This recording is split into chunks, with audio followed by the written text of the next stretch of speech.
Yo, this is another episode of the Steven from the All Time Podcast. Listen to my dad, he's awesome.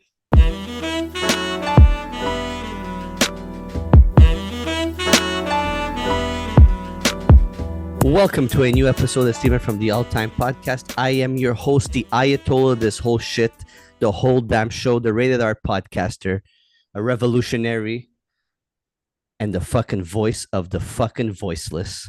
With my co-host this evening, the man to your left that doesn't need no introduction. He doesn't like introducing himself anyways. He doesn't even like saying what his name is. He is the video editor of the year. His name is Milenko. Rookie editor of the year. That's what I'm because I'm a rookie. Okay, guys, I think you see it. Huh? I'm a rookie. No, What? you're I figure it out. You're a veteran. You're a veteran like Urlacher when he was playing with the Bears. No, I'm a rookie. Caleb Williams, first You week. don't want to be a rookie Caleb Williams because he did a horrendous job on his first week. Yeah, but he still managed. Well, he had no choice. 100 fucking yards pass, whatever. Pass to the next. There we won. But hold on a second. Our favorite French Canadian as well. Exact. There you go. And our other co-host in the bottom. The other favorite French Canadian, because I am as well. The greatest there is, the greatest there was, and the greatest there ever will be, which on this episode is very pertinent because Rogers passed and Bret Hart was there. But yeah, Derek all time. What's up, fellas? What's up? And also a Oasis hater, I may add. I'm not an Oasis hater. I just don't understand the hype. There is no hype. They just make good music. Oh, there is a hype. They just make great music. Steven, the fact that they probably have the most hated song in all of music, arguably with maybe a Nickelback song. Shout out Nickelback, Canada represent. Listen, everyone knows that if you have a guitar, the first song you learn to get laid is Wonderwall. Yeah, that's all I gotta say. That's all I gotta say. That sums up everything I gotta say about it. Even if they are good, they have that one song, and that one song will hold them back forever. Also, the drama between the brothers. Get the fuck out of here. Grow up. Hold on a second. I think it's cool to hate on Oasis. It's a thing. Yeah, it's a trend. Right. It's cool to hate on Oasis. People that only know 3-4 songs are not really fans of music. Okay, and if you stuck with this whole time, this is not an Oasis review episode, and we're not going to be talking about Oasis, but I needed to bring it up that what Oasis did for Britpop is revolutionary, and I'm going to keep it at that. And maybe one day we can all get together and talk about their influence in music and talk about what they've brought to the table, and how they've expanded the Britpop sound to North America and to the rest of the world, and being revolutionists and what they've done. What are you trying to do? Defend Oasis? What are we doing right now? Let's get your problem. What the fuck are we talking about? Oasis? We're talking about Oasis. I just wanted to mention we have that. this fucking packed episode, and you're talking to me about Oasis and the Britpop revolution. I don't care about those guys. They suck. They suck. Oasis always sucked. Their voice sucked, and it's fucking boring ass music. We all heard it. I always remember when the coolest kid in my high school, okay, that everybody was afraid about, did at the end of the year show sign Oasis. I went like, oh, that guy is not that cool.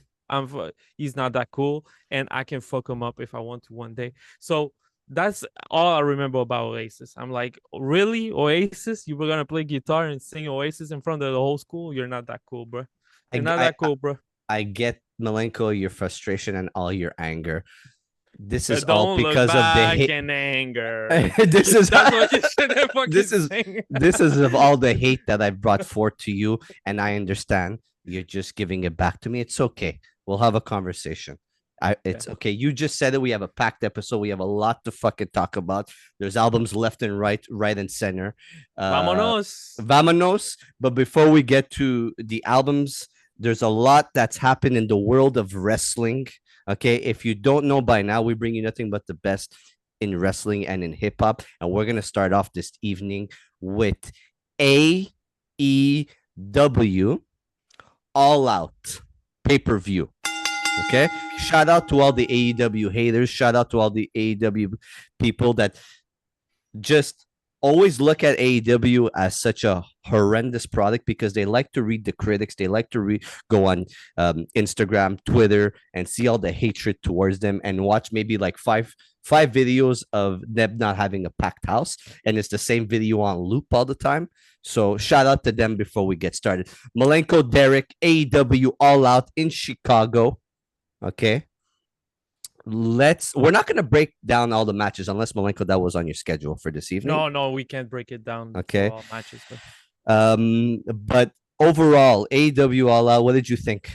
Let's go, Malenko. Start it off with you. I mean, if you're a hater, that's a tough pay-per-view to watch because everything was A1, my opinion.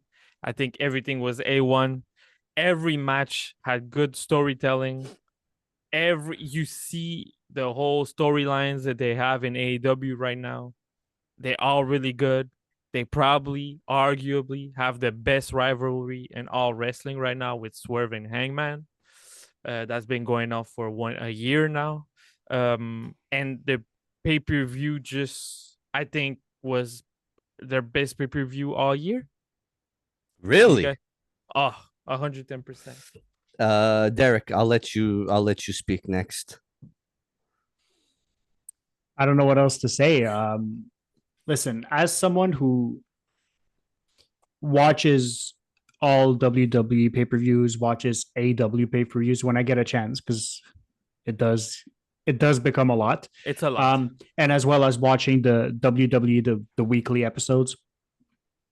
And I've said this before, both products, I think, have their haters, but both products have their lovers as well. And I think they just feed off of each other. I think you can't match the WWE in terms of overall production, in term of overall status, in terms of what they're doing weekly. But I think AEW is out of this world in terms of their pay-per-views, like what you actually pay to watch. I think they're out of this world. I think they have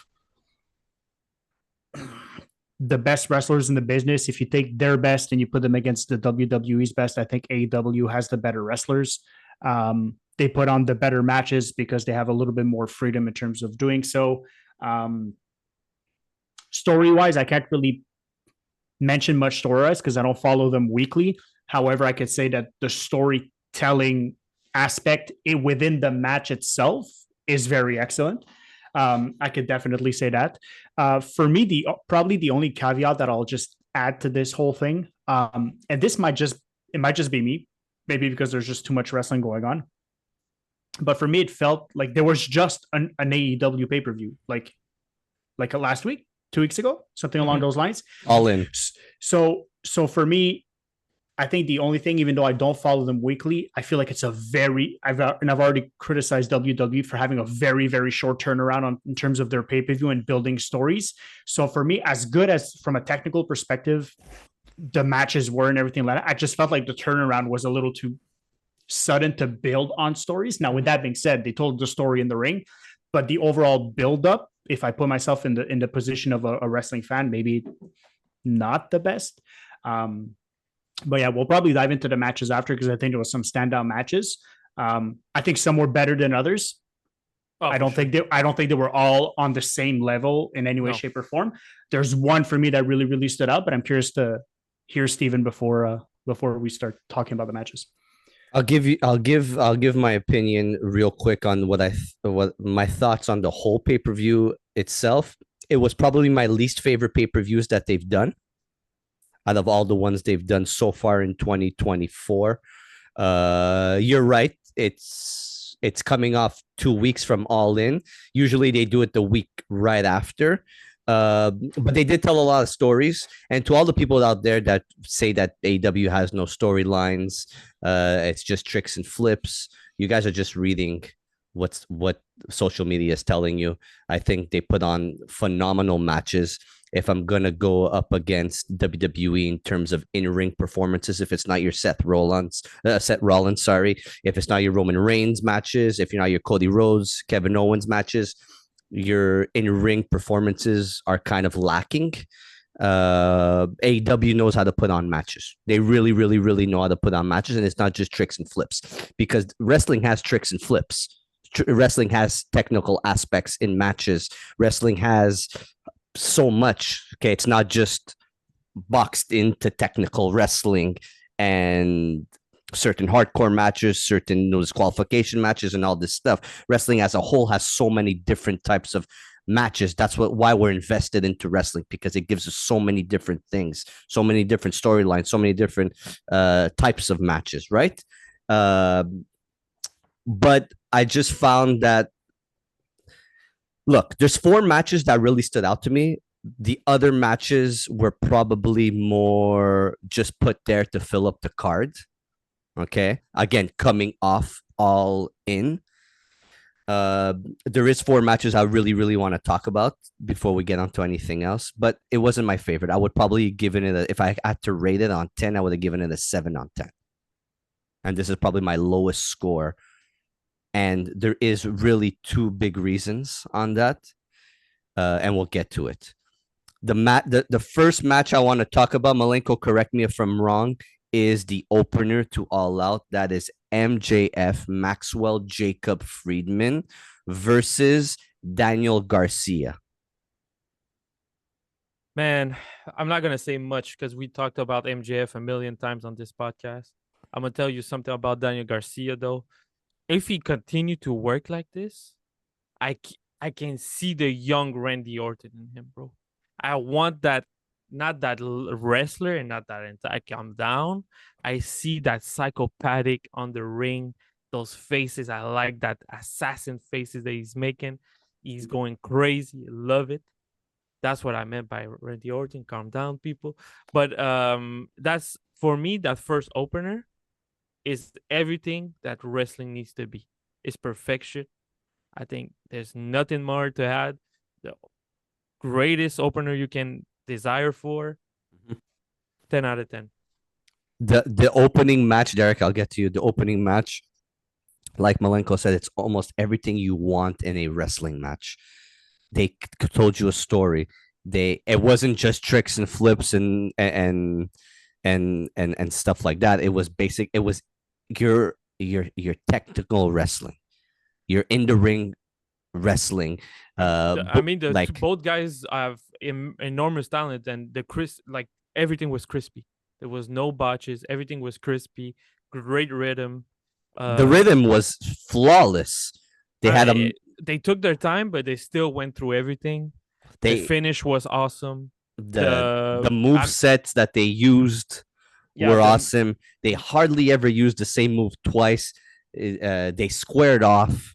Like just the beginning of the match with just putting themselves into different submissions. They beat the shit out of each other, man. They gave you that brawl wrestling. They gave you everything you wanted in a wrestling match. This was like, and I'll probably get shat on by millions of people or just the 10 people that just watched this. It gave you that feud of like, you know what? I'm gonna see a Shawn Michaels versus Kurt Angle. I'm gonna like to that level of like, wow, like these guys are really putting on a performance here. These guys can go more than 30 minutes. Like these guys know what they're doing at the age that they are. Being given that freedom to put on a match like that and for it to come out the way it came out, everybody should go watch that match, whether you're a wrestling fan or not, to understand what me and Malenko are saying. Derek, you gave some eyes. Yes, because I probably said Shawn Michaels and Kurt Angle, but the flow of a Shawn Michaels and Kurt Angle wrestling match and the technicality behind it and the brawl behind it and the real in-ring performance they did it, these guys could do it. And they're just in the prime of their career. Continue. Take it off, sorry.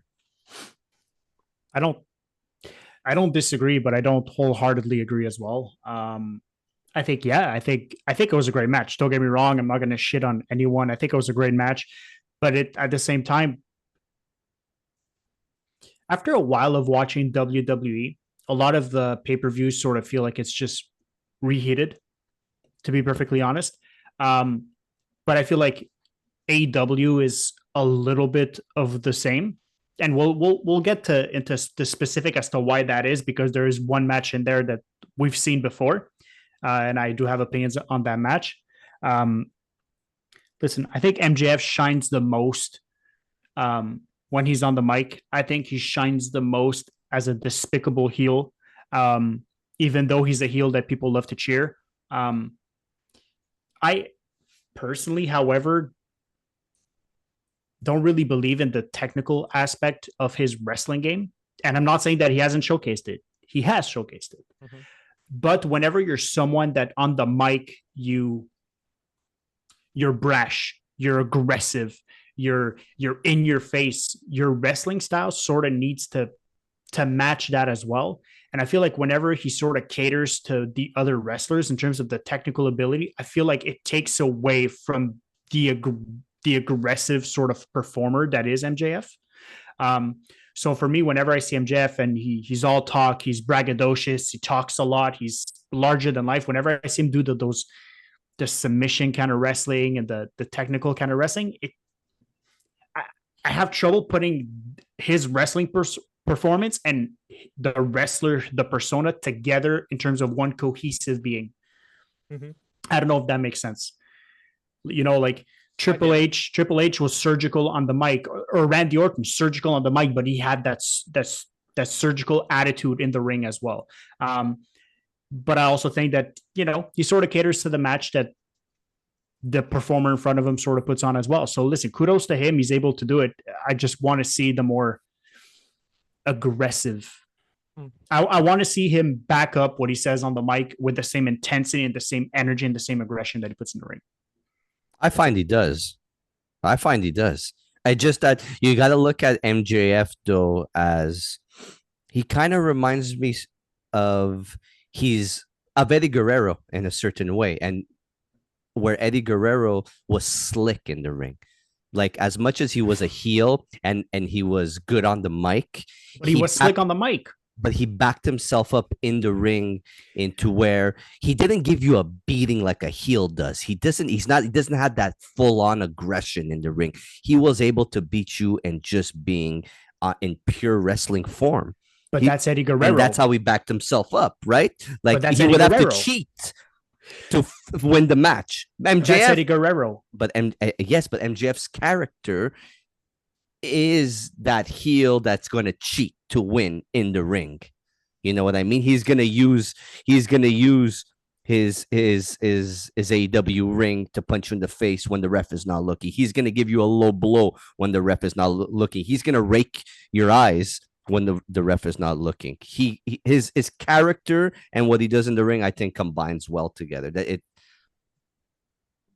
I think you're probably seeing just something a little different. I tried to not play the comparison game too much, to be perfectly honest. I do agree where you're coming from with the Eddie Guerrero thing, but Eddie Guerrero would tell you he would cheat. And he was slick on the mic. He wasn't aggressive on the mic. He was slick. He was like a little eel. So he was the same way in the ring.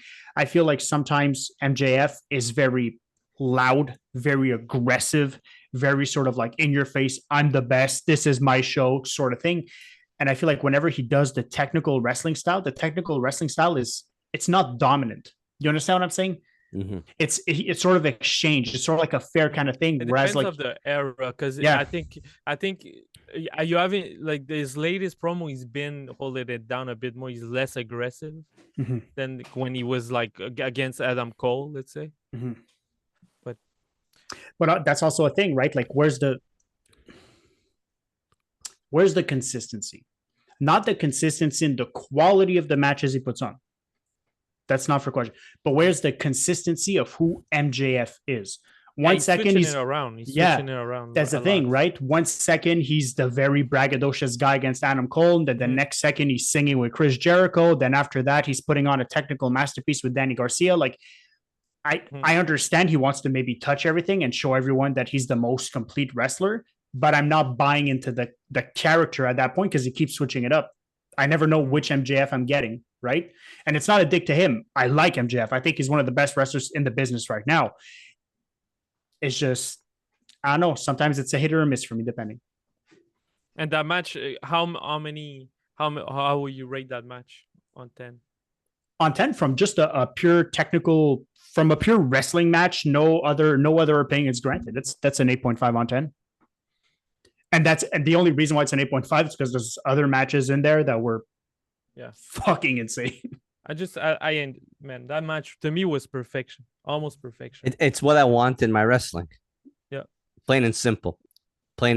Next match we have AEW World Tag Team Championship, Matt Jackson, Nicola Jackson. Oh, we're going through all the No. Listen to me, Claudio Castagnoli and Willer Yuta. So that's a Young Bucks match. So we all seen the Young Buck match. It's pretty much all the same, and Claudio looked the best. As always, right? As always. It looked like $1 million. Then we have the big match, Will Ospreay versus Pac for the second match national championship. Second match I wanted to speak about. Derek, you okay? You want to talk? You want to say something? That match was, Malenko said the first match was perfection. If that match was perfection, the Ospreay Pac match, it was godlike. Mm-hmm. There's nothing else to put. The pace of that match, the flow of that match, the moves that we're pulling off, the aggression, the bumps, the hits, it was perfect. I got nothing negative to say about that match whatsoever, other than Pac looks like an absolute, like, I don't like his overall look, but the match it was just insane. It was crazy. I don't have much to say. The only thing I have to say is go watch the match. I don't know what else to tell you. For me, my biggest gripe against that match is like when people tell you, oh, they don't sell enough, it's too much flips and stuff. Like, how can you say something like that watching that match? There's still two human beings, like, giving you a match in front of you, one shot like that, performing those moves in front of you, one take. Come on, dog. Those transitions were fucking amazing. Man, when you go for a power bomb and you reverse that to a pinfall, then he went back up to a scorpion hurricane. Like, what the hell? There's moves that I've never seen. And again, I think for people to hate on that match is insane to me. If people don't like the Will Ospreay Pac match, shouldn't be watching wrestling. What else do you want from? What else do you like? What do you want?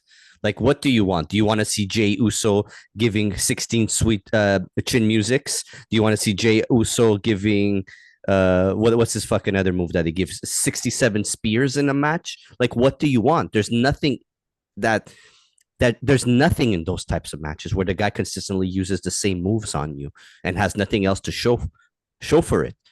These guys are in the ring performing for you. Okay, it's professional wrestling / sports entertainment. That's what I call it. Okay, if anybody has a problem with me calling it that, they could go fuck themselves. It's professional wrestling / sports entertainment. What else do you want? Owen Hart and Bret the Hitman Hart, okay, gave you almost 30 minutes, if not longer, of just them in the ring reversing each other's submission. Okay? At WrestleMania. They gave that to you for 30 minutes plus, just reversing each other's submissions. Okay? These guys went out there and gave you flips. They fucking reversed each other's move into other moves. They fucking beat, like, what do we want? Like, why are we just gonna always complain about certain things like this? It doesn't make sense. It's wrestling. It's professional fucking wrestling. What do you mean it's too dangerous? The suplex to the apron was amazing. Okay. The suplex to they looked like it was so good. Man, what they were doing, and it was just the way it was given to us, it was laid out for us, was just perfection. You get your technical stuff that Owen and Bret gave us, okay, and then you give us the stuff that Pac and Will Ospreay gave us. Man, that's all wrestling. Everything in there is all wrestling. There's none of those are not wrestling matches. It's enough with the people saying that it's just the like crowd was nuts. Like, fuck, it's like Do people understand New Japan Pro Wrestling? Coming from a guy that really never took the time and watched so many matches from there, do people understand what it is? Do you understand what it is to put on a match like that and have that energy, be able to put that energy on and that stamina? Fuck. I think the big issue is the people who criticize the most are almost always the ones that are the quickest to compare. There's no comparison.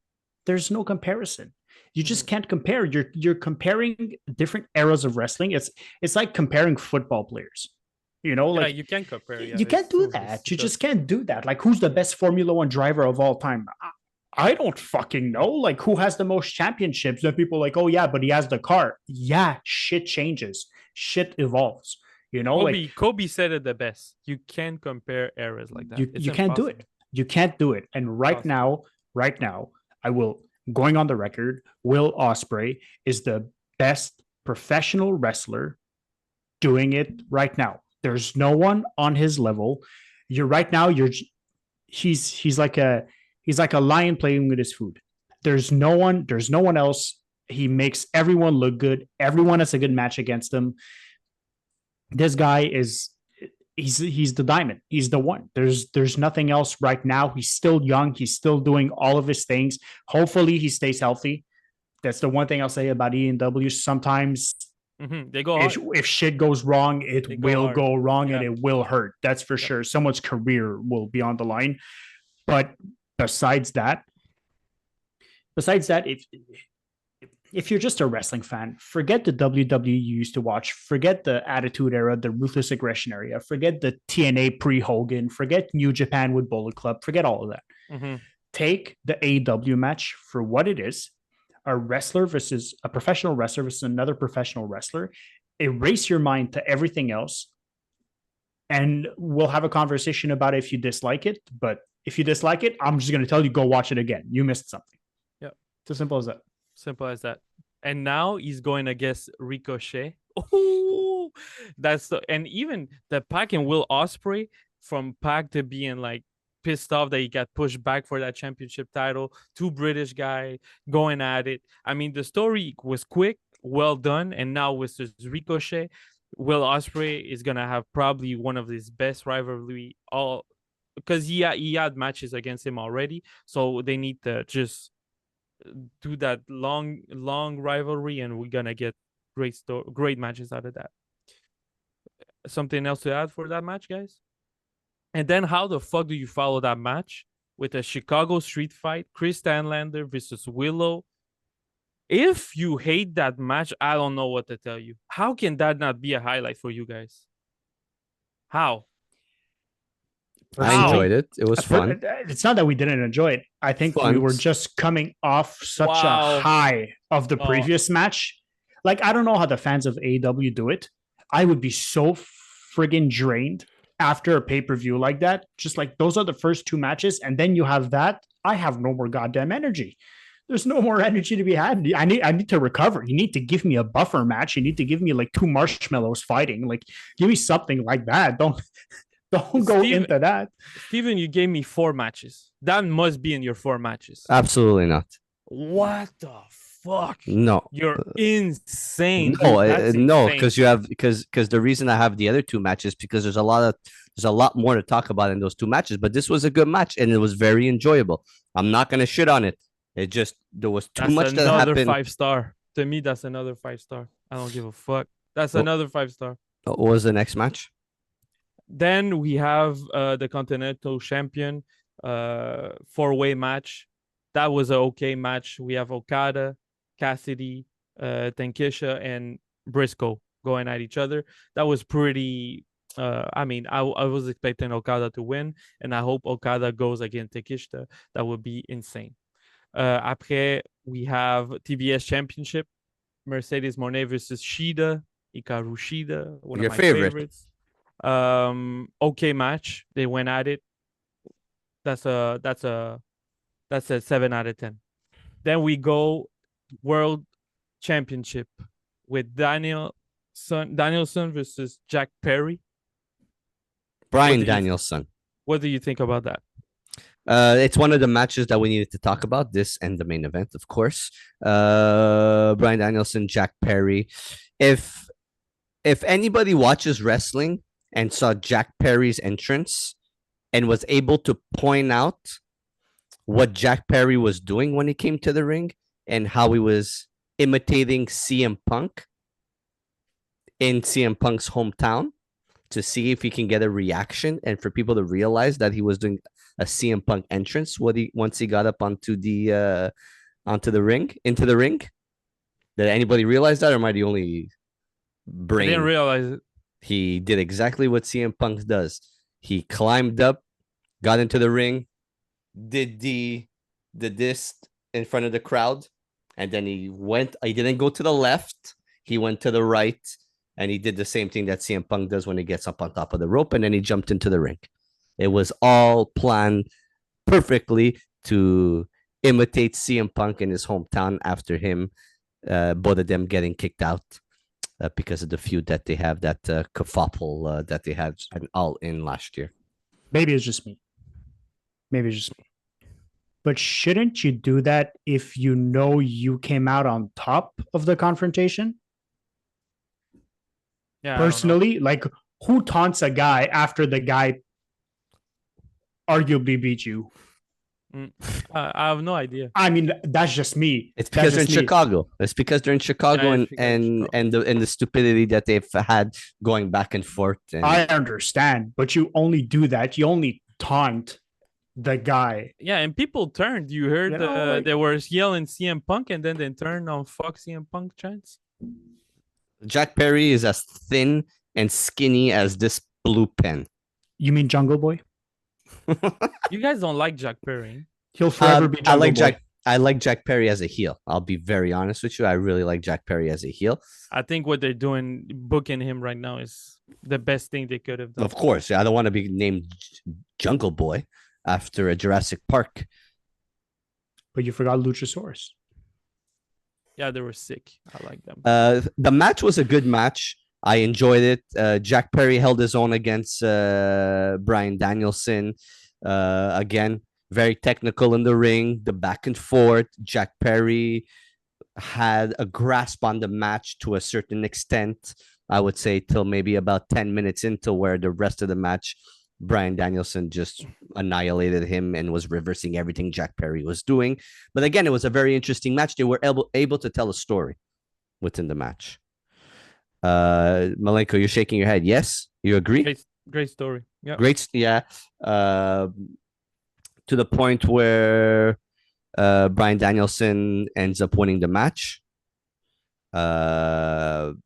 We had Christian Cage, whose music started to play after Killswitch comes to the ring and attacks Bryan Danielson. Right? His music comes in. He obviously has the contract where he could use that contract almost like the Money in the Bank and use that contract to have a title shot whenever he wants. Before he gets to the ring and is able to do it, we have the BCC that show up to the ring to protect Christian Cage from getting into the ring and using that contract on Bryan Danielson.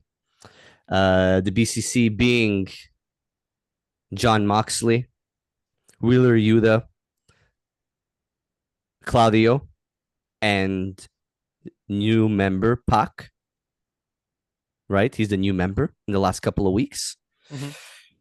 To where we had Christian Cage eventually leave with the patriarchy and being in the ring after, where Jon Moxley, Claudio, Pac, Wheeler Yuta just start hugging Bryan Danielson. They raise up the arm. Moxley hugs Bryan Danielson, gives him a kiss on the forehead, turns away. Claudio puts up his arm. And what do we know? The turn.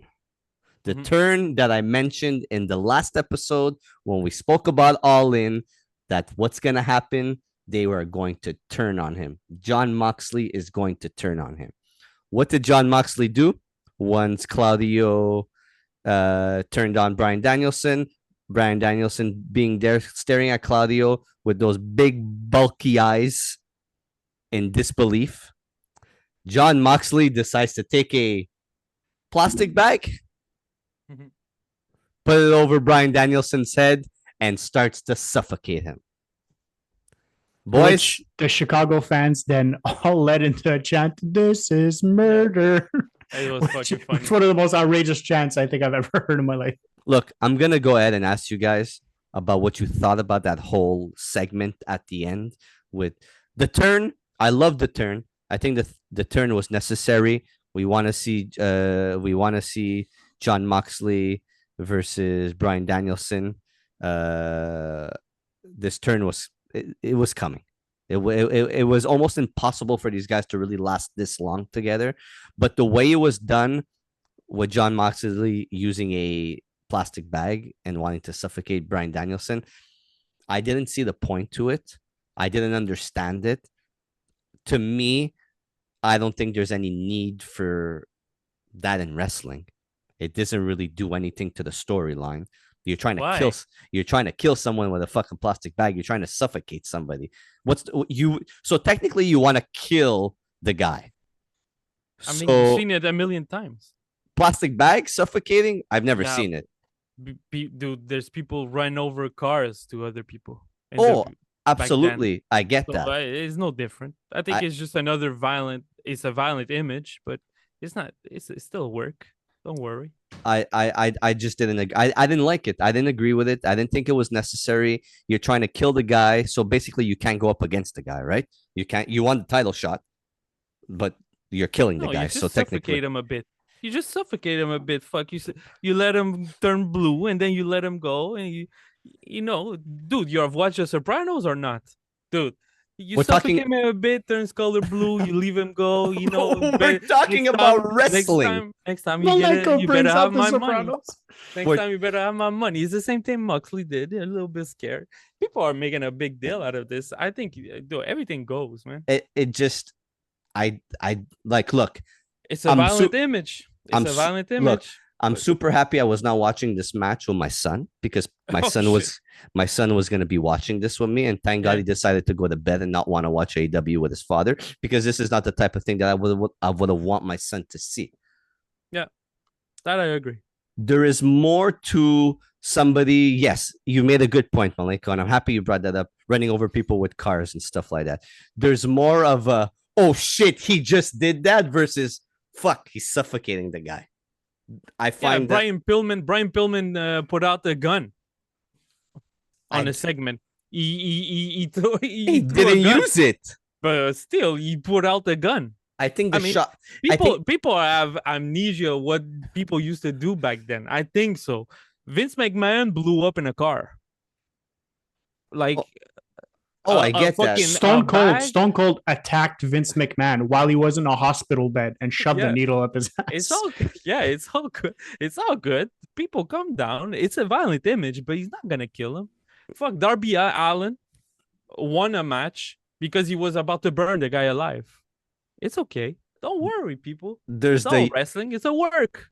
Pretty soon, someone's gonna get shivved in an AEW ring, and Maliko's gonna be like, "It's all good. It's all good. He missed all the major organs, you know." He understood the message. It's all good.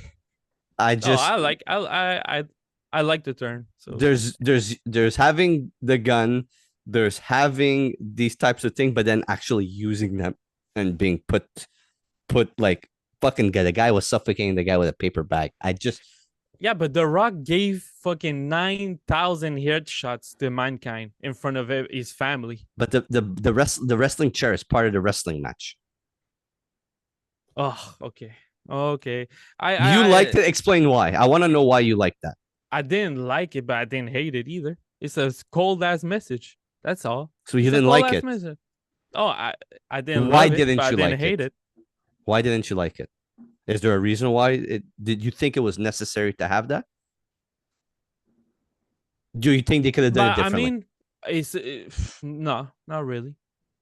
It's violent. It's Moxley. Moxley's always been violent. He's a psychopath. I think they have to put it. I think they have to go there. Sometimes you have to go there. We're talking about it right now. I'm intrigued to see where this match, where this feud is gonna go, and what type of match they're gonna I have. don't think it's a bad thing. I don't think it's a good thing. Derek, you? I'm sort of on the fence with it, to be perfectly honest. I don't think it was necessary. I think what he wanted to do was like really put out a message, but at the same time, for me, it's just a weird way of putting out a message. And I get Moxley is kind of like Pillman. I get that. But like, I don't know. I feel weird about it, to be honest with you. Like, there's aggression and then there's aggression to a certain extent. Like, he could have choked him with something else, but the plastic bag felt a little too like, let me dispose of the body once I'm done. Like pretty soon there's going to be a Dexter match and where there's going to be blood everywhere. So yeah, I kind of like him more now that you said that. Yes, but the thing with AEW is always like now, like, oh, what's the next thing we could do to shock, and the next thing we could do to shock, and the next thing, and I feel like that plastic bat sort of sets a precedent or sets a bar that is going to be tough to beat, and to beat it, you're going to have to do something that realistically is going to possibly put someone's career in danger, and that's where I'm a little iffy. I'm just iffy on what precedent that sets for the future. That's really it for me. I would say this last thing I'm gonna say is it wasn't necessary, but it wasn't wrong for me. This is murder. I thought it was like he's not gonna kill him. It's still a work. No, we know, but the problem is that we know it's a work, right? Darby Allin jumping off a ladder into glass. That hurts. Yep. That's a work, but it helps to the show, right? Yeah. We know he's not going to kill him. Yeah. But he's still faking like he's going to kill him. Yeah. No one, you understand where I'm going with this? Like, no one fakes murder. They fake hurting each other, but they don't fake murdering each other. Yeah. So like you're watching, like, oh, he's trying to murder him, but we know he's not going to do it. So it doesn't have that effect of like, oh shit, is he going to go through with it? You know what I'm saying? Like, it's not like she shows up with like a razor blade on the end of a toothbrush and starts cutting him up. We know he's going to cut him up. We know he's trying to hurt him, not kill him. But now on this one, he was trying to kill him, but not kill him. So it sort of falls a little weird. Yeah. And then let's go to the hyper violence, because that was violent. But then a match later, we get hyper violence. We have the unsanctioned lights out steel cage match between Hangman Adam Page and Swerve Strickland. Now I can't wait to hear you guys. Because if that fucking that plastic bag was shocking, this is shocking for you. I'll go first. Look, I really enjoyed the match. I loved the match. I thought they put on a show. Being confined in a cage, these two who have hated each other for a very long time now, that have been going back and forth with the anger and the jealousy that Hangman Adam Page has for Swerve Strickland, especially since winning the title and continuously wanting to interfere and cost him the belt. He technically costed Swerve the belt against Bryan Danielson. He did. I didn't know what these guys were going to be able to do, especially coming off of what they did just last year with the Texas Death Match. That was the match that was called. There's too many death matches in Texas and Chicago street fights and shit like that that they put on probably one of my favorite matches of last year, and really brought back that authentic hardcore match. They did it, like I said, they did a great job. The match was amazing. These guys really fucking hurt each other. If anybody ever tells me that wrestling's fake, I'm gonna do the exact same thing that they did to each other to that person in the match. Hangman Adam Page came out on top, won, not by pinfall or submission, but by knockout. And the reason that Hangman Adam Page won by knockout is because he took out Swerve Strickland's grills and used a needle which I have no idea what was in the needle. Does anybody know what was in the needle? Was it Novocaine? Was it Heron? Was Ozempic. it what was it? Ozempic, yeah. Was it mean, piss? Like what did he? What was in that needle? He gave And him COVID. COVID, injected Monkey- Podcast gonna get canceled. the monkeypox as well. and injected Swerve Strickland and basically hit him over the head with a chair to where the point where Swerve passes out. That was the iffy part of the match for me, using the needle.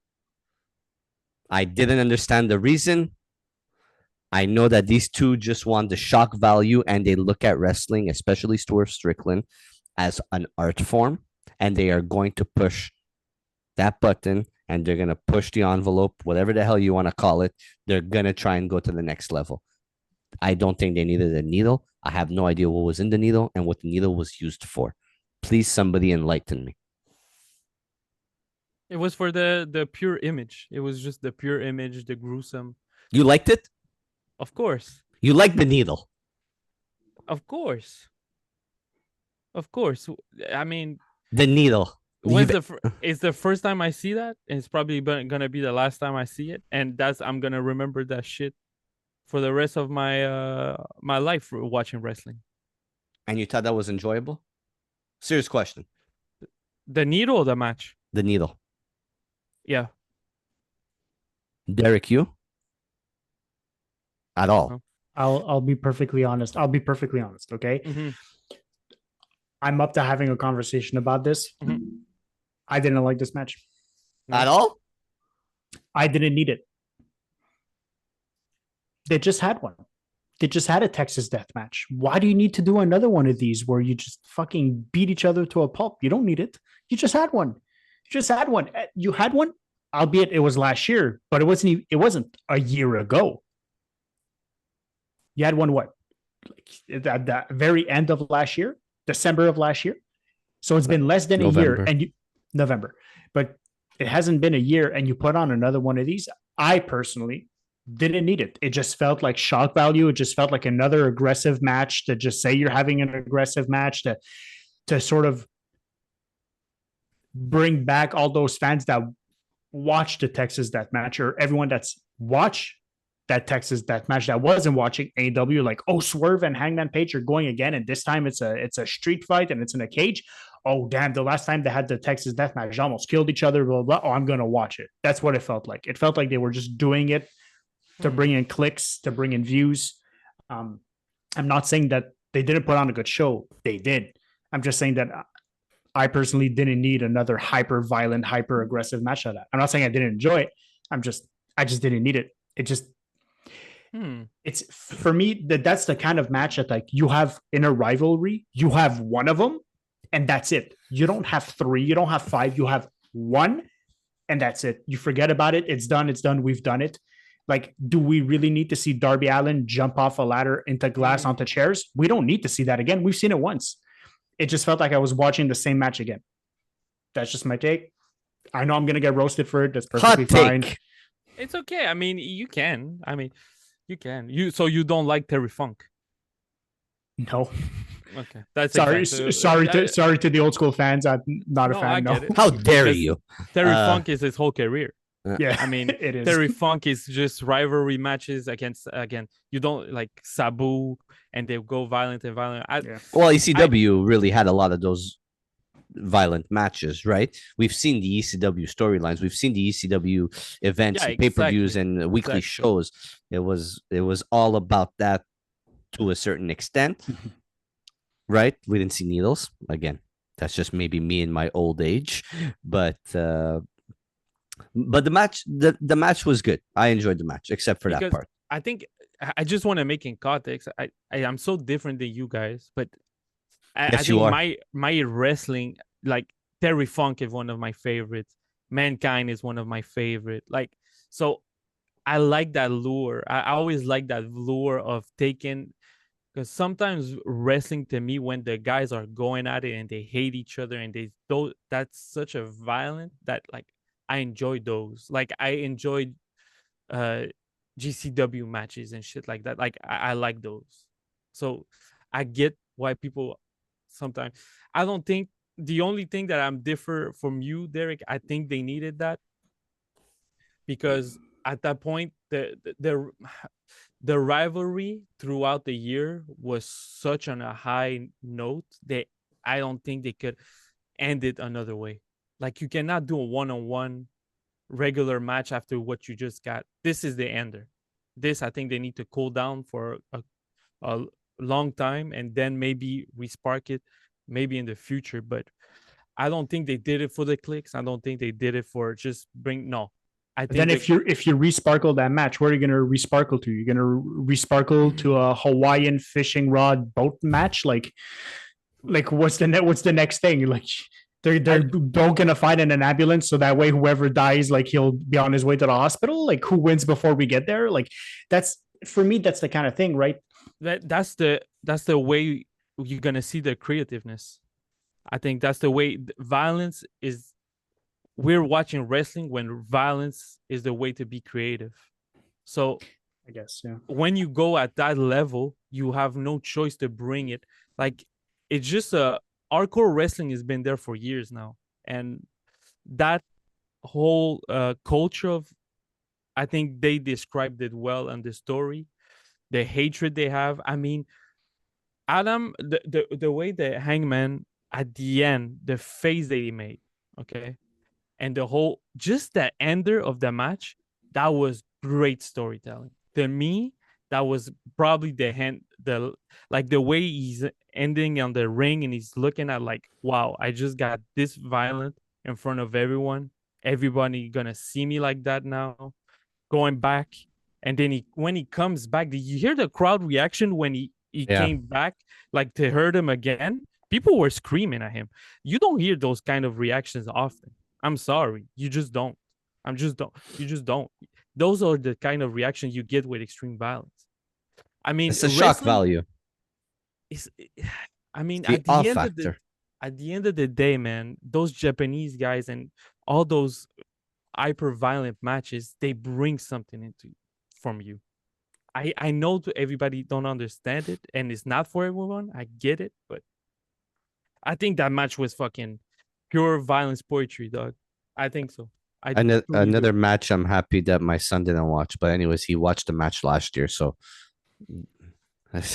the way they ended, like emotional damage. The way he walked back, stopped. That was amazing. And the face he made, like, okay, people are going to see me like that, like an animal now. And then he ended up screaming. And that's how we finished the show. Jesus. That was genius. That was genius to me. And where can you see other matches high profile like that with that kind of, you don't see it. I'm excited to see where it's going to go from here. Like, what is Dynamite going to be in? How far is it going to go? And what are they going to, I'm excited to see that part. I think this is the best pay-per-view they've done in a lot, like the whole year, all year. I think so. Stellar matches after stellar matches. Better than All In. Wow. By a mile. Wow. I didn't know what to expect from you. Like, I didn't know what you were going to say, in which direction we were going to say it. I was actually having a conversation with somebody about what's Malenko going to think of this, to be honest. And I guess we know that you're a full-blown psychopath and you just like violence. That's it for the wrestling portion of our episode. Let's get into music, as I am exhausted of just talking wrestling. Big news, Kendrick Lamar. They just announced Kendrick Lamar announced, everybody announced, the whole world was announcing that Kendrick Lamar will be the Super Bowl halftime performance this year in New Orleans. Before I get to all the hatred and the stupidity out there, what the fuck do you guys think? Because when I found out, I was just like, this is my whole reaction.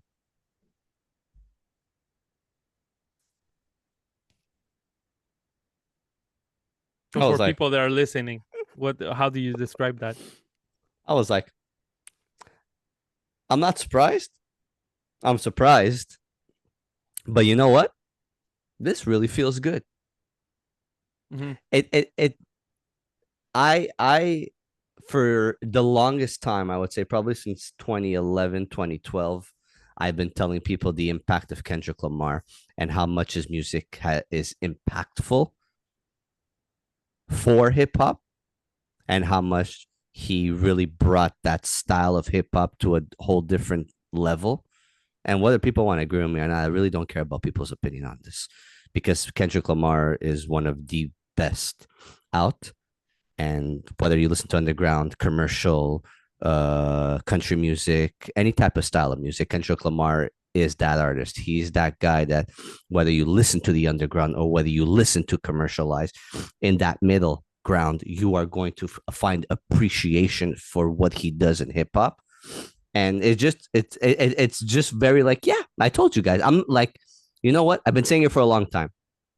Again, the Super Bowl is really next level plateau, like fucking beyond space. Like that's next level, and it's good to see hip hop there. It's good to see hip hop, like fucking the culture of hip hop and everything that hip hop stands for, being able to be on a platform like that. So I am very pleased and I'm very happy. Derek, your thoughts?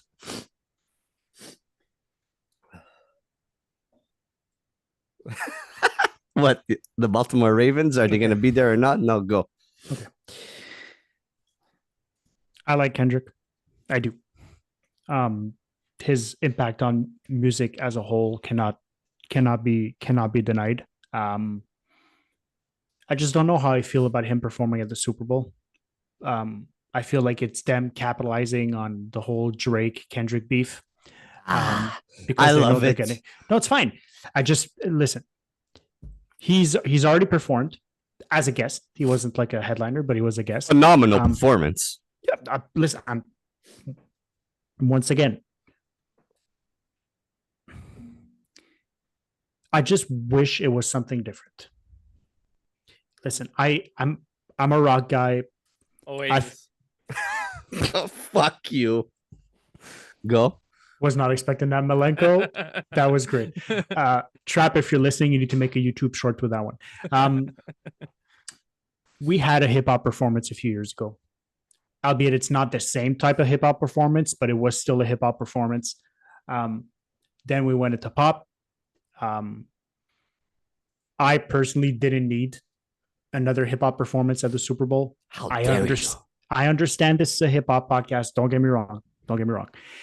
I just feel like there used to be these artists, these bands, all this kind of stuff that they're selling out stadiums. They're doing all that kind of jazz. I know he's going to put on a good show. Is he ultimately the one I wanted to see? Like, it's like out of all the people you can name, is he the one that I was like, fuck yeah? No. Am I looking forward to his performance? Absolutely. Is he going to kill it? Absolutely. Do I think that they could have done something else? Absolutely. Now I'm going to throw something in the ether, and I hope this happens. I fucking hope this happens, boys. You have no idea. I hope Kendrick performs at the Super Bowl, and I hope he has a special guest. And I fucking hope that special guest is Drake, because the world will lose their fucking minds. And you want to talk about the greatest Super Bowl halftime show of all time? That will be it. If they squash that beef on the grandest stage of them all, that's going to be the world's going to catch fire. It's going to be insane. Is it going to happen? Probably not. But I'm throwing it into either anyway. I want to see that. Before I ask Malenko, the greatest halftime Super Bowl performance of all time was Prince. So could we not say anything else about the best performance at the Super Bowl? Malenko, it's yours. It will be maybe Prince. He levitated in the fucking stadium. Yeah, Continue. I never really cared for the high halftime performances, really. So to me, okay, I'm happy. Is Kendrick? I think he's gonna do. I expecting him. I'm sure Kendrick is locked in to do like he wants to beat everyone. He wants to have the greatest for sure. So he's gonna come up with great ideas. He's gonna have a great message in there. We're probably gonna see something about police brutality. We're probably gonna see something about Trump if he gets elected. I don't know. I think he's gonna make a message out of it. And again, if we look back at all his performance back then, and was it Grammy or Jimmy Kimmel or any of the, Oh, he does great stuff. So he's gonna do something large, and he's gonna bring out Lil Wayne. okay. So Okay, where I was going to go with this. Right now, there's a lot of hatred. There's a lot of anger. There's a lot of people talking shit. There's a lot of people on the internet, Instagram, Twitter, Chatterbait, all these websites saying, why wasn't Lil Wayne chosen to be at the Super Bowl? Why isn't Lil Wayne performing at the Super Bowl halftime show? And there's a bunch, like Nicki Minaj came out, Birdman put some respect on us. Like fucking, there's so much hatred right now on the why Lil Wayne is not performing in New Orleans at the Super Bowl for him being from New Orleans. Now I'm going to say something, and then we're going to change subject completely. There's a lot of stupid people in the world. There's a lot of idiots, and there's a lot of people that just like talk shit because there is social media now. Kendrick Lamar being at the Super Bowl, first of all, yeah, Jay-Z had something probably to do with it, but you need to pay to be at the Super Bowl. It's not free to perform at the Super Bowl. Okay. It's that's out in the open. Okay. Now, Kendrick Lamar being probably, again, one of the biggest hip-hop artists, also with his song Not Like Us being probably one of the biggest songs of the year. Can we agree? Yes, thank you. Kendrick Lamar puts on some of the most important and some of the best performances hip hop has ever seen on the grandest stages of them all. Kendrick Lamar is probably one of the most calculated hip hop artists. Look at what he did in the last couple of months with Drake, and just look at that and the way he put out the tracks, the diss tracks. Okay. Do we not think that him being in New Orleans and him being a student of the hip hop game and has said that Lil Wayne is probably one of his favorite artists, and Hot Boys Guerrilla Warfare is in his top albums of all time, not gonna bring Lil Wayne out to do a performance in New Orleans? Like, people just like to talk and just fucking like to say a bunch of shit. Shut the fuck up and just fucking wait. There was no way on God's green earth that Kendrick Lamar would not bring out Lil Wayne in fucking New Orleans to sing a Millie and to sing all the fucking songs while Kendrick Lamar stands there as a fan and does all his ad libs. Fuck, he would have probably brought the Hot Boys out, for Christ's sake. And this is people fucking just complaining and never happy. Nicki Minaj, shut the fuck up. You only come out to complain. Shut the fuck up, put out your stupid dumb pop albums, and that's it. Enough. Stop. Just let it be. Let things fucking happen and marinate on their own. End of story. Let's get into the fucking reviews. We got a couple of reviews you want to do. Some great hip hop has come out. Some positive energy in the world. Derek, I want you to kick this one off because you got me excited for an album. You this year, I gotta say you're on point. You send me a couple of albums here and there. I get to listen to them, but this one you were beyond on a different level like I've ever seen you on for an album coming out. You're gonna take this one away. Yeah, so the album is the Josiah the Gift. The album name is Lavish Language. It's the umbrella. It's the umbrella. It's the umbrella, bitch. This is what I want out of hip hop albums. Simple as that. That's as simple as that. If you were to ask me, coming from metal, folk, rock, I'm big into groove. I'm big into having like a cohesive work through an album, a theme going on through the album, something that like all the songs bleed into one another. You'd be hard pressed to find this not in the top 5 of those kinds of projects for this year. We could get into the details in terms of his lyrical ability, in terms of his flow, in terms of his cadence and the way he structures his songs together. But this album, much following his previous work that he did 6 months ago or something along those lines, this album was just insane. It was jazzy. It was very instrument forward. There was a lot of guitars, a lot of bass, and the instrument beats, the loops that they took. The production on this was absolutely stellar. Man, I can't overstate these instruments, from the guitar solos or the guitar parts, I should say, on this album. The riffs are insane. There's a bunch of these tracks that have a really sort of smooth and jazzy bass line. Absolutely excellent. Really sold the beat to it. There was never a point where the production overshadowed him or he overshadowed the production. They sort of merged together. His tone is perfect for those that soulful, jazzy type of beats. The album was, I think, about 40 something minutes 48 long. minutes. Yeah, 48 minutes long, something along those lines. Barely no features, 2 features. Those 2 features were actually good. I felt like they added value to the album. The guys who were on there were really good, which was Bless Picasso, Hooks Arthur. I think they were good. I think they provided really solid features. They provided a sort of good contrast in terms of what his cadence was. But yeah, that Bishop production was good. There were some Bishop, songs on there fully produced by Bishop. Yeah. There's some songs out there that were just eerie. It sort of had like a late night jazz club kind of vibe to it. Like, I know we spoke about that with the Ka album. You sort of sit there with a whiskey. That's one of those. Take a little whiskey. You listen to this at night. You don't listen to this in the morning. You listen to this at night. It's sort of like your cool down hip hop album. And you're just like, yeah, I'm feeling this. So real quick, in terms of overall like songs, I think Mulsane was really good. That's the one with the little guitar riff in there was really great. I think the song that followed it, Take Two, the cadence on this one, the rapping ability on this one, I think really was like the picture he sort of paints with his lyricism on this one was very, very good. Sort of tells a story to it. True Story, the bass is absolutely insane. The bass line on that one is absolutely crazy. And then you have, not quite sure how to pronounce this, Patra.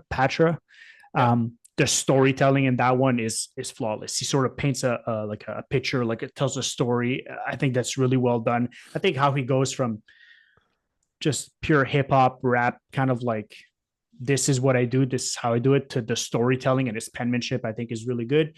And then towards the later part of the album, The Filth, literally my comment for The Filth is, the filth is filthy. That's literally my comment. That song was nasty in all the best ways possible. Yeah, I think overall fantastic. And I will say this on record. I've said this to Malenko and I've said this to Steven. I've been doing this podcast with you guys for a little bit. There's a hip hop. This is the first hip hop album that I've purchased for myself. Beautiful. Overall, I got the vinyl. I got that bronze collector one out of Copenhagen crates. They'll probably ship it in the next 16 years. No, they're perfect. Good. They're really good on that stuff. Copenhagen crates. It's perfectly fine. I'm looking forward to it. But yeah, that album is absolutely fantastic. I'm going to go ahead and give it my note right away. For me, that's a 9.5. Wow. Yeah. Wow. That's I enjoyed the fuck out of this album as well. That's the album I had the less time to listen to, so I cannot give it a score. But overall, compared to the 2 other albums, this was my favorite as well. I'm gonna go ahead and say this is I don't really get excited for somebody doesn't get me excited for albums anymore. It's really me that hypes myself up. And thank you to you for hyping me up in this album. And I was so intrigued. First of all, I'm a Josiah fan. Okay, I have his projects on CD. His work that he did this year, stellar work again. But there was something so different. There was a different approach to this album, and you hit all those points, Derek. I'm not going to repeat myself, but Josiah has so much talent. Like, he is next level talented on what he's able to do. Like, there's the artists that were like, man, these guys are slick with what they say. These guys have amazing punchlines and stuff. He reminds me of a Nas. He reminds me of those style lyricists to that level. Like, and with this production, and he gives you, like you said it, the jazzy, the bass lines, the guitar solos. He gives you so much Hooks. in an album. The hooks, like something he's good at as well. His intro, like when to me, if your intro is shit or mediocre, already I'm not sold on the album. I gotta dig deeper into it.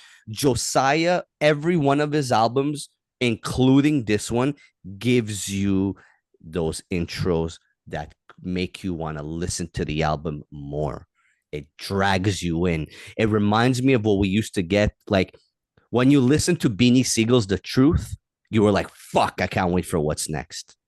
You know what I mean? Like when you listen to Nas's Illmatic, you're like, fuck, what's next? When you listen to like, fuck, what else can I give you? Like, you know what? I'll go ahead and say it. Jay-Z's albums, when that first song hits, you're like, fuck, what's next? It's an intro. It's not a 3-minute, 4-minute song. It's just to give you that, okay, this is what I'm able to give you. This is what you're going to expect from me going forward into this album. And he just gave you basically that's that. Like it's there's so much talent, man. He's really talented. And that guy could really rap with some of the best. And he doesn't lose you in his rhymes. Like there's zero loss. It's just, fuck, this is what I could do. This is how I rhyme. This is how I flow. This is how it's the product is just given to you. Here you go. Yeah, he doesn't overcomplicate his job. He doesn't do like the double, triple entendres, but he's slick. He's still very slick in terms of what he's saying. You still have to do the work and listen, but he's not trying for you to like break down the song like by listening to it 12 times. And I think to Malenko's point and to both of your points, the way the album starts, you start with rep, you start with that intro, then it's right into Homie, which is like, I love the loop on that song. Great hook, great beat. And then it goes into Wolves and eerie beat, but it still has that crazy little chorus, that crazy little like hook going on. And then he dives into the more instrumental part of the album, which is really like that metal part. And then he sort of reverts back to like the finishing touches, just the leftover of the instruments and the leftover of the hooks for the last 3 songs. And I think that, like I said, the way he crafted this album along with Bishop is perfect. From 1 to 14, I don't think there's a song that, obviously there's some outliers. Some songs are not as good as others, but I think overall, out of those 14 songs, they all bleed into one another. I don't think there's one I would necessarily take out. It flows. Exactly. There's a flow to it. Yeah. He's talented, man. He is. The umbrella, they ain't fucking around. They ain't fucking around. No. They're not here to take prisoners. There's no fucking around. There's zero fucking around. And like I've always mentioned, if you have that much talent, man, you guys are on. There's nobody standing in your way. There's a very good chance that the top 5 at the end of the year are all Umbrella albums. It's huge. Good point. That's huge. Good point. I'm gonna go ahead and give it my score. I'm gonna give it an 8. And Josiah, if you listen, people know Josiah that listen to this podcast. Tell him, can you please make some CDs for this? Like, please, like, yeah. Your last project didn't have a CD version for it. Please, there's people out there that do it. Bars Over BS, they do it. Just make a CD. I just wanted to have this on CD, please, so I could sleep better at night. Let's get into the next album. Speaking of sleeping better at night, because sometimes we go to bed and sometimes we dream. We dream of things, right? Okay. Yep. But sometimes those dreams become reality. Mm-hmm. I've dreamt about having a Conway the Machine and Ransom album. Oof. I have to the point where I when this album cover came out, I looked at it and I said, this has to be fake. And I'm probably in a dream and I'm going to wake up. I'm being serious. Like, take it as for cheesy as you want. We do put 2 artists together and say, I wish these guys can come out with an album. Chaos is My Ladder 2 fully produced by V Don, Conway, La Máquina, and Ransom. Man, you press play and you just rock with it. There's really nothing more for me to say, but you just rock with it, and you hope that they give you the penmanship. You hope that they give you the bars. You hope that they give you the punchlines. They hope you give you the griminess. Did they give that on this album? I would say, yeah, maybe a nice 85% of it. Okay. It's very enjoyable. Is this some of Conway's best work? No. Is this some of Ransom's best work? I'm gonna say this is some of Ransom's penmanship, where he knew that he had to go up against another guy, that he had another guy there, that he needed to go bar him. You know what I mean? Outbar him. Outbar him. Thank you, Malenko. It's very late at night. Outbar him. I enjoyed it. It's 10 songs, 27 minutes. The one thing I'm gonna say is Conway is not on 3 songs on this, where that kind of bothers me a bit. And again, I got the project. I'm not gonna shit on it. Like, fuck, they gave me more than 2-3 songs together. It kind of feels more of like a Ransom featuring Conway. Okay, that's my only gripe with it. Malenko's favorite word. But there is some points on here where it's like, wow, like A New Day, the first song. Fucking, you could tell that they were going up at it. They were going up against each other on who could outbar each other. Higher Killer featuring Lloyd Banks. The fucking beat on there. Highlight. Like it's a highlight. All Bar Smith on there. Are they giving us anything different? No. They're just giving guys that go in the booth and just spit. It's really that. It's really like if Jadakiss and Styles P did a full album, just them two, besides those mixtapes that they put out back in the 2000s, right? It's an album you're really hoping for, and they give it to you, and you're just like, yeah, this is what I expected from them to do. Mm-hmm. I'm gonna say this, bro. I think this is underwhelming. This album. What do you mean underwhelming? Like you expected more? Of course, big time. To the featuring. Conway, for me, Conway on the first song, he has a bar of like he says, I'm paraphrasing here, but he says something. Imagine if I really if I really push myself into this rhyming, right? Mhm. And I would say this. Yeah, I imagine.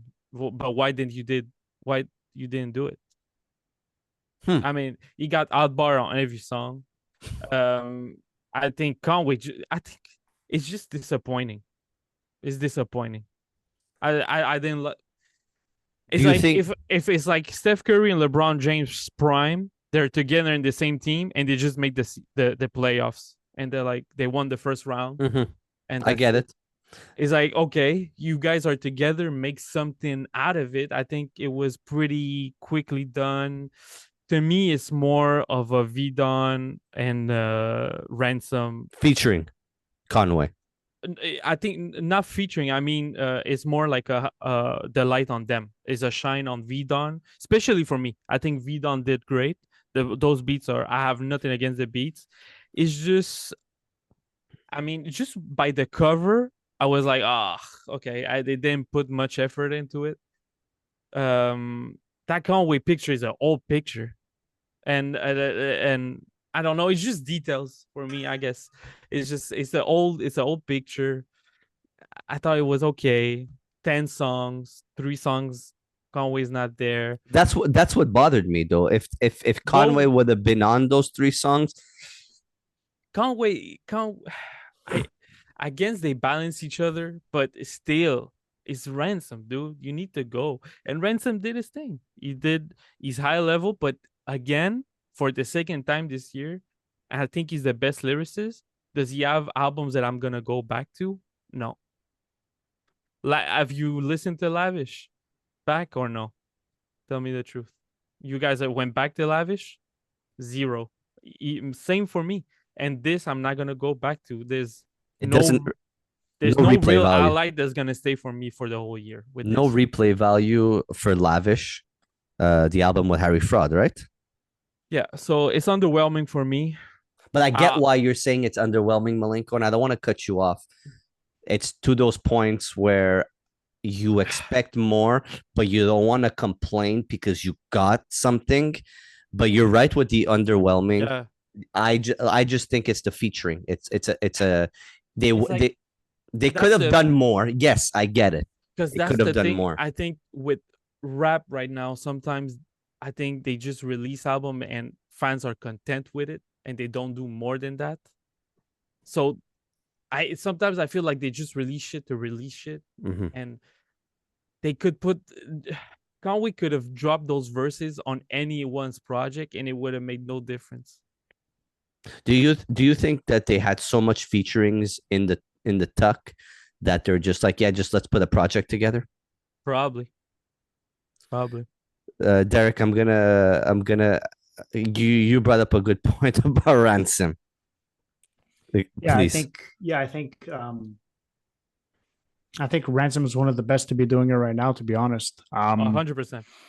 Listen, and it's, you get Ransom albums and his talent is on full display, and then you get Conway, and Conway does what Conway does. Listen, not a gripe to him. I'm a little bit different compared to, like, I know Steven's a big Conway fan. We see Conway right behind him, but I don't know, on this album, to Steven's point, it felt like a Ransom album that was featuring Conway. Ransom outbarred him, out-rapped him. His tone was better, his cadence was better. I felt like on the tracks that they were on together, I felt like one of them bodied the song more, and I felt like that was Ransom. And I'm not taking anything away from Conway. I think Conway had a few good bars there. There's a few slick things that he said that I really enjoyed. But coming off the Lavish Language album, I tend to do this when I listen to rock and metal albums. There's albums that I will listen to for my sound system at home. That's what I listen to when I'm at home and when I do my stuff, and I thoroughly just want to immerse myself and surround myself in my music, just like the deeper kind of music, the more artistic music. For me, this album falls into the car album category. Nothing wrong with it. I'll replay it. That thing pops up on my Spotify. I'll replay it. That's for sure. I'm not going to skip it. I'm not going to not listen to it. I think it's the perfect length for a little trip to work. The beats are good. The production is good. The rapping on it's good. It just doesn't, like Malenko said, and I think probably coming from a much newer sort of hip hop perspective, I'm not underwhelmed by the album because I haven't been looking forward to this for the past years. For me, it's just another hip hop album to come out. It's not something I was expecting. It's not something, they're not two guys that I listen to necessarily quite a bit. So for me, it's just another hip hop album. And for me, whenever it's just another good hip hop album, goes in the car. I just took it for what it was. And to me, it's just another album.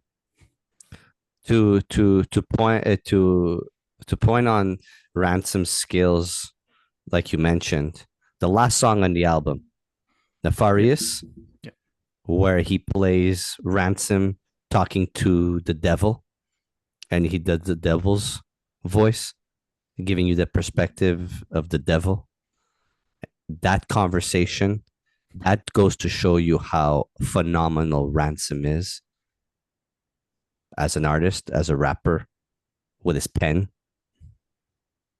He did. And look, that if you want to showcase to somebody, when somebody just tells you, yeah, it's just hip hop, they just rap on songs, they just rhyme on stuff, show them that song, please. Because how he was able to create something like that. And yes, we've seen people play two different characters on a song and do the back and forth. But Ransom has a level of, I don't know how to explain it, but he has that level to him where he is able to do that to a higher degree, where it's not just You're gonna say it, Derek. I know you're gonna take the words right out of my mouth. Pause. But he is able to do it where it makes so much sense and it's so much more like on point. Like, but it's more cohesive, more like well put together than anybody else, and it makes you think. It's like, fuck, did he really just do something like that? No, I completely agree. I think, and I'm not saying they're the same thing. That's not what I'm saying. He, to a certain extent, how easy it is to him and how much you always like, oh, this guy is really good. He's coming out with an album with Ransom or whatever the case may be. He has a feature with Ransom. Then you're like, yeah, Ransom is good. But then you sort of forget how good Ransom is until like he has a collaboration with someone else. And then you're like, oh, fuck, he might be better. I kind of feel Black Thought is a little bit similar. Mm-hmm. Everyone knows Black Thought. Black Thought is arguably one of the greatest MCs to ever do it, but you sort of forget until he does a feature like, oh, Black Thought's featuring on this. I'm really curious to listen to it. And then you listen to Black Thought and you're like, Jesus fucking Christ. How can I forget? How can I forget how good he is? I feel like Ransom for me sort of falls into that category. It's effortless. It feels like it feels like the other people are trying less hard or trying harder or whatever the case may be, but it's just everything is effortless with Ransom. He just seems like he does it in his sleep. It seems like it's child's play for him. It seems like this whole penmanship, the whole lyrical thing. It seems like, hey, you need to do a feature on a song. He's like, all right, let's see what I could do. And then he comes up with like the fucking greatest bars you've ever heard. It's wordplay. Yeah. Quick score on this. I'm gonna give it a 7. It's a 7 album. It is. You, Malenko? 5. Jesus. Likes 5. Needles in people's mouths. Pause. Likes people suffocating each other, and he gives it a 5. That's okay. But it's something I never seen before. It's something I never seen before. It's that type of evening. It's something I never seen. It's something that I mean, dude, you have probably the 2 best. I don't know. I get what you mean. I'm not hating on you right now. I know what you mean. Really underwhelming. I know what you mean. I know what you mean. Give me a concept album with the 2 guys, man. Give me an intellectual verse. And I get it. A killer verse every time. Give me the intelligent fucking crime guy against the Conway that's just a street dude. Yeah, that's just out bars. Give me a concept. Yeah, I agree. And I think don't to your take point, it that lightly. No, I agree. And I think to Malenko's point, I think if you do a little bit more like skits where they sort of like wrap off of each other, like, and I think if to Steven's point that he made before, that last track where Ransom sort of plays 2 characters, I think there's a way for them to come out with a concept album of them playing 2 different characters opposing each other, but sort of merging into one. There's a way for them to do that. And I think those are probably the 2 best guys to do it. Like you said, Conway with that grime, that's just hardcore street dude. He says it on the album. He's like, I got shot in the mouth and I'm still better than fucking 90% of you fuckers. Like he said it on the album. And then you have Ransom, just how effortless, how just like whisper. Everything is just so easy and so smooth. There's a way for them to do something. And to Malenko's point, if I would have been in the hip hop game longer, in terms of listening to it, I would understand where you're coming from in terms of the expectations you have. Yeah. Because if a Conway comes out with an album, your expectations are not that he's going to come out with a 7 album. You're expecting a 9. If Ransom comes out with an album, yes, I feel that's like a thing. I feel like it was like a Conway I didn't feel the competition in him. I didn't feel the like, dude, you're going against Ransom, dude. Let's go. Like, go. But I said it, dude. Give me a full track alone. And just outbar him, do the most, like, I don't know. I get it. I'm not gonna go against what you're saying. You're not wrong. I just took what I got and I just ran with it, to be honest. And like I said, it's a Ransom featuring Conway album. Okay, we gotta get up out of here real quick. We have another album, Ankhlejohn, Pride of a Man, that just came out. I don't want to spend too much time on it. I'll get your guys' opinion. This is just, yes. This to me is just a really well put together album by Ankhlejohn. To me, Ankhlejohn is a artiste with his music. Okay. his music is very enjoyable to me. Oof. I like the aggression that he brings to the table. Yeah. Look, a lot of the songs on here are very drumless. Are They're very all drumless. drumless. They're all, No, not all, but he has a couple that have the drums in there, but I find that to me his it's his voice, his cadence. We're not gonna call him a lyricist, but the way he puts the lyrics together, that's what stands out for me. Like the beat and the production, I don't need too much of it for Ankhlejohn. I'm more into what he could do as the artist type with the voice, what he raps about. He's that type of guy that just gives it to you as it is. It's like, and he gives it to you raw. He's not going to hide anything. He's going to tell you straightforward how it is. And he's going to give it to you point blank, period. Boom. In your face. And to me, he's an artiste with his music. And I'm a big fan of Ankhlejohn and what he does. I wish he put all his fucking music out on CDs, but he doesn't. So I have gaps, pause in all the CDs that I have from him. It's a great cover, by the way. Yes, it's a great cover to the album. And all his music is personal. That's the last thing I'm going to say about Ankhlejohn. All his music, he's a very personal artist that puts everything out onto the table and he spills it all out there for you to listen to. And whether it's drumless, non-drumless, hard-hitting, in your face, he just gives it to you the way it is. End of story. Yeah, I agree. And like I said, I didn't listen to the whole album. I just haven't had the chance. I just haven't had the time. I listened to I think 3 tracks on it. But and to Steven's point, just listening to the first 3 tracks, I wrote down one note, and the note literally says, he takes out music for him, not for anyone else. Mm-hmm. That's it. The first 3 songs, I'm like, this is not a guy who made an album that everyone's going to enjoy. He didn't fall into the sort of music game, the machine game. This the guy, he's like, you know what? I want to put out an album for me.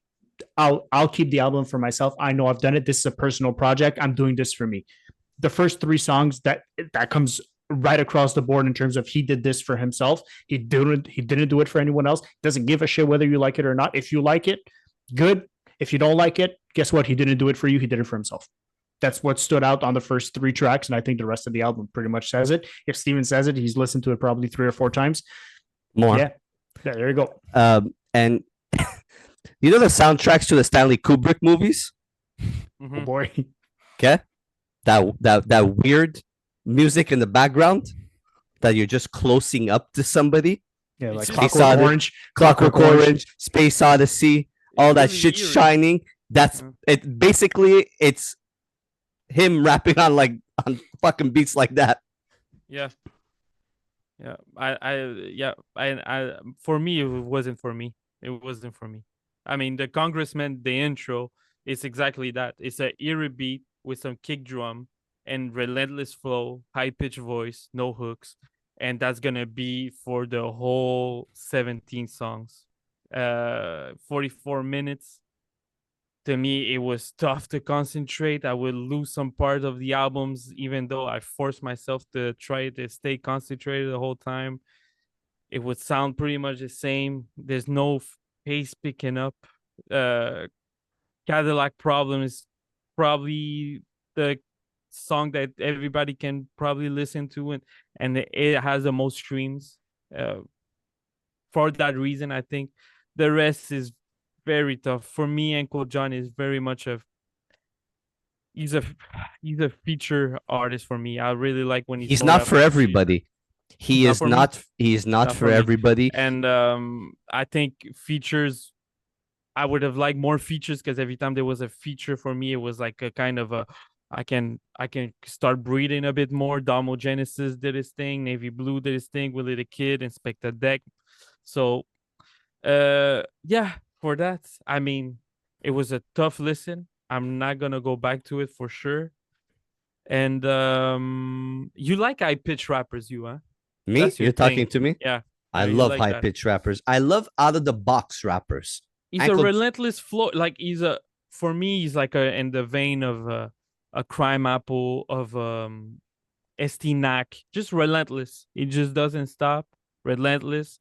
I wish he'd give me a hook. I mean, I listen to just so, a lot of this is sometimes when I review all these albums, when I listen to an album like Josiah the Gift, that's gonna hurt albums like Pride of a Man, and that's what it did for me because I listened to Josiah last. I listened to it twice, and I already remember more the songs and Pride of a Man that I listened maybe 5 times.